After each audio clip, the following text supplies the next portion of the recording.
if you listen to what people have said who've had some experience of that secret society, the Skull and Bones, it is more than just a talking shop. It involves the worship of the skull.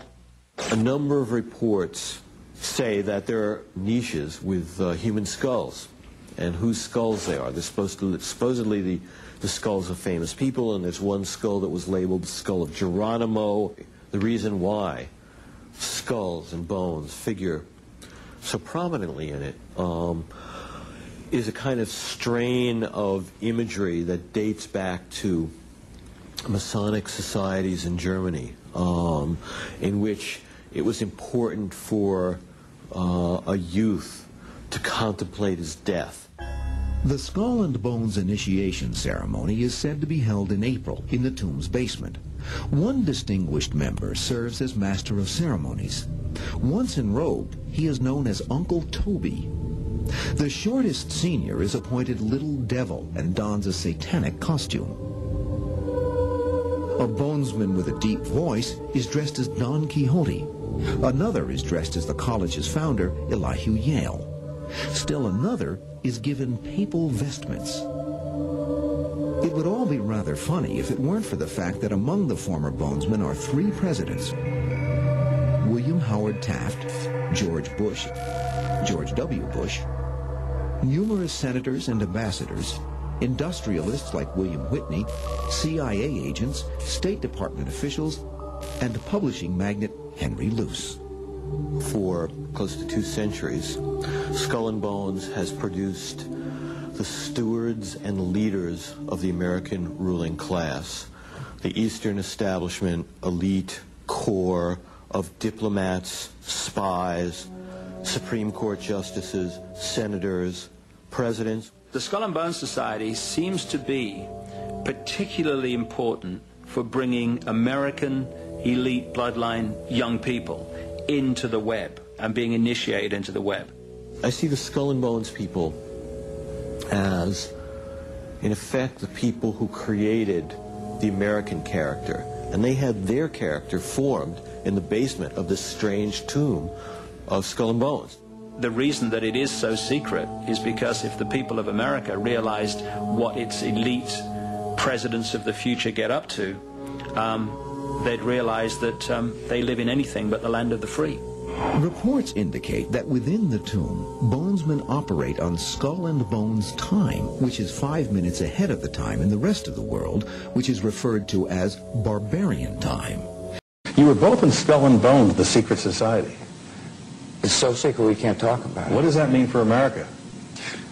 The conspiracy theorists are going to go wild. I'm sure they are. I don't know. I haven't seen the web. Number 322? First of all, he's not the nominee. And, look, I look forward... Are you prepared to lose? No, I'm not going to lose. You both were members of Skull and Bones, a secret society at Yale. What does that tell us? Not much, because it's a secret.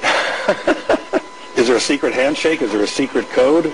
I wish there were something secret I could manifest. 322, a secret number? There are all kinds of secrets, Tim, but one thing is not a secret. I disagree with this president's direction that he's taking the country. We can do a better job, and I intend to do it. And we'll be watching. Be safe on the campaign trail. John Kerry, thanks for joining us. And we'll be right back. National Convention, we ran into David Gergen, the Karl Rove of 4 presidential administrations. Okay, one last question. I read a Washington Times article many years ago where you had a comment about the organization, and then now it's been in the Wall Street Journal, it's been in a lot of different newspapers, and that's the Bohemian Grove. And back in, what was it, 1996, when you joined as a Clinton advisor, the Republicans were criticizing you, oh, what about Bohemian Grove? And then you countered them by saying, hey, I don't run around in the woods naked. What did that mean? Here is the before-mentioned Washington Times article where he said, I didn't run around naked like they do. I don't know what quote you're referring to. I'm not aware of any quote like that. Listen, I am a happy member of the Bohemian Grove. I like the folks who come there, and it's really inappropriate for me to talk about the group beyond that. Thank you. Have you been there for the ceremony with the cremation of care? Frankly, I don't think that's something I need to talk to you about. Really? That's right. Well, I'm Alex Jones, and I snuck in there in 2000. I'm the guy that blew it wide open and got the video, and it's been on national TV. Well, I disrespect you for that. You do? I do. But it's a lot of big public officials going in there. Don't we deserve to know? You took an, I don't know anything about you, and I don't know anything about your film, but if you go in there with an understanding, you violated that understanding by releasing that film, and I don't respect you for that. Really? But we have public officials I'm there sorry, setting you policy. took an understanding when you went in there that you would not do that film, and did you have an understanding when you went in there? No. Did you crash it? Yes. Yeah, and it has no trespassing signs there too, doesn't it? No, they put them up after. Oh, I'm I sorry. just walked in. I'm sorry, sir. I've been there before. I know what the circumstances are, and I'm sorry you violated the understandings. That was not a gentlemanly thing to do. But what about the ritual? Is the ritual genuinely?